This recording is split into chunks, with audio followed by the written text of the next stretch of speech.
Halo semua, kembali lagi bersama saya Agustinus Raropa dari Fakultas Ilmu Komputer Program Studi Informatika Universitas Kristen Indonesia Maluku dengan mata kuliah interaksi manusia dengan komputer. Ya, di video kali ini saya akan membahas sedikit materi tentang jurnal antarmuka atau user interface pengguna masa depan. Ya, di sini ada beberapa poin penting yang akan saya sampaikan. Yang pertama adalah apa itu user interface, yang kedua kerangka kerja, dan yang ketiga itu pemodelan sistem.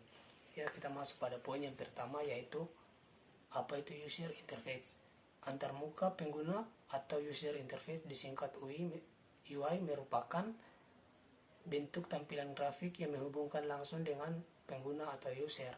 Antarmuka pengguna berfungsi untuk menghubungkan antar pengguna dengan sistem operasi, sehingga komputer tersebut bisa digunakan. Poin yang kedua adalah kerangka kerja. Kerangka kerja adalah sebuah struktur yang digunakan untuk mengkonseptualisasikan suatu sistem. Kerangka kerja dapat digunakan untuk memahami cara manusia berinteraksi dengan komputer. Ya, di sini ada siklus tindakan eksekusi. Ya, siklus tindakan eksekusi adalah suatu konsep penyusunan tindakan-tindakan, yaitu yang pertama goal, kejadian yang diinginkan oleh pengguna. Yang kedua eksekusi, itu melakukan eksekusi atas suatu tindakan dalam dunia nyata. Yang ketiga dunia nyata, tempat di mana pengguna dapat mengeksekusi suatu tindakan dengan manipulasi objek. Ya, yang keempat itu evaluasi, validasi pengguna atas suatu tindakan dan membandingkan dengan goal yang telah ditetapkan sebelumnya. Ya, di sini ada langkah tindakan, eksekusi, goal, kejadian yang diinginkan untuk terjadi, membentuk keinginan, menentukan tindakan, mengeksekusi tindakan, dunia nyata, mengevaluasikan hasil interpretasi, menginterpretasikan persepsi,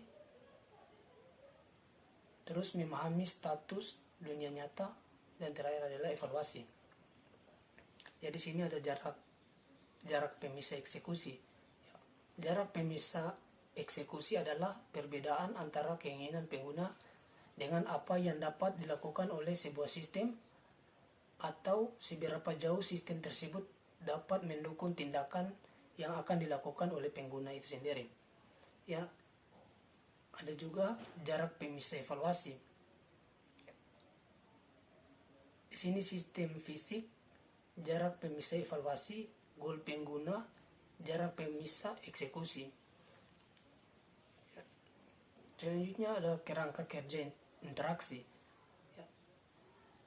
Kerangka kerja interaksi adalah siklus tindakan eksekusi atau evaluasi berfokus pada cara pandang pengguna tentang interaksi. Yang pertama itu ada kelompok utama. Kelompok utama ada sistem yang dilambangkan dengan S menggunakan bahasa mesin. Yang kedua, pengguna dilambangkan dengan huruf P, itu untuk menggunakan bahasa tugas.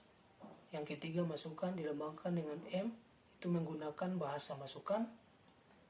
Dan yang keempat adalah keluaran dilambangkan dengan K, menggunakan bahasa keluaran. Yang kedua adalah fase eksekusi pada siklus interaksi. Ya, yang pertama artikulasi, itu pengguna memformulasikan sebuah goal yang kemudian dinyatakan dalam bahasa masukan. Yang kedua adalah pengerjaan, bahasa masukan diterjemahkan ke dalam bahasa mesin. Yang ketiga itu penyajian, sistem menyajikan hasil operasi yang menggunakan bahasa mesin, itu menggunakan bahasa keluaran. Ya, selanjutnya fase evaluasi pada siklus interaksi. Fase evaluasi pada siklus interaksi berisi langkah-langkah untuk observasi dan artikulasi pengguna untuk mengartikan hasil yang muncul di layar dan mencocokkannya dengan goal semula dan mencocokkannya dengan bahasa tugas pada atribut psikologis dengan bahasa masukan. Ya, jika perancang ingin membangun sistem yang mudah digunakan, Di sini ada perancang harus memahami bagaimana pengguna melihat sesuatu. Selanjutnya, melihat dunia nyata dengan kacamata pengguna. Terus, perancang memahami apa yang dirasakan pengguna ketika menggunakan program perancangannya.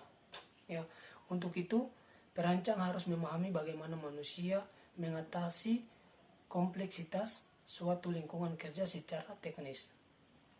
Ya, untuk poin yang ketiga sendiri adalah pemodelan sistem. Di sini ada model konseptual atau model perancang. Yang pertama, model yang diciptakan perancang. Yang selanjutnya gambaran sistem atau sistem image. Yang pertama itu sistem yang diciptakan oleh perancang dan yang sesungguhnya dilihat oleh pengguna. Yang kedua, menyangkut apa yang terlihat di layar tampilan dokumentasi. Dan yang ketiga, hal-hal yang berhubungan dengan sistem tersebut. Di sini juga ada model mental atau pengguna.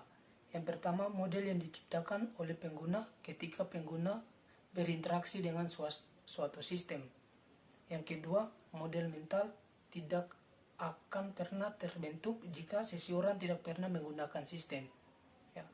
Model mental adalah proses untuk menciptakan kerangka kerja tentang sebuah proses atau cara kerja suatu benda. Di sini juga ada karakteristik model mental. Yang pertama itu tidak ilmiah berdasarkan pikiran. Yang kedua, tidak lengkap menjelaskan aspek yang relevan. Yang ketiga, tidak stabil, dapat dikembangkan dan beradaptasi dengan konteksnya. Yang keempat, tidak konsisten untuk model yang sama, tidak komplektable satu dengan yang lain. Yang kelima, personal, bersifat unik untuk setiap individu sehingga tidak bisa diterapkan secara umum. Model mental sangat penting untuk perancang interaksi sebagai perangkat kerja dasar untuk menyelesaikan persoalan yang dihadapi. Mungkin itu adalah sedikit pembahasan materi tentang jurnal antarmuka atau user interface pengguna masa depan yang saya sampaikan. Akhir kata saya mengucapkan sekian dan terima kasih.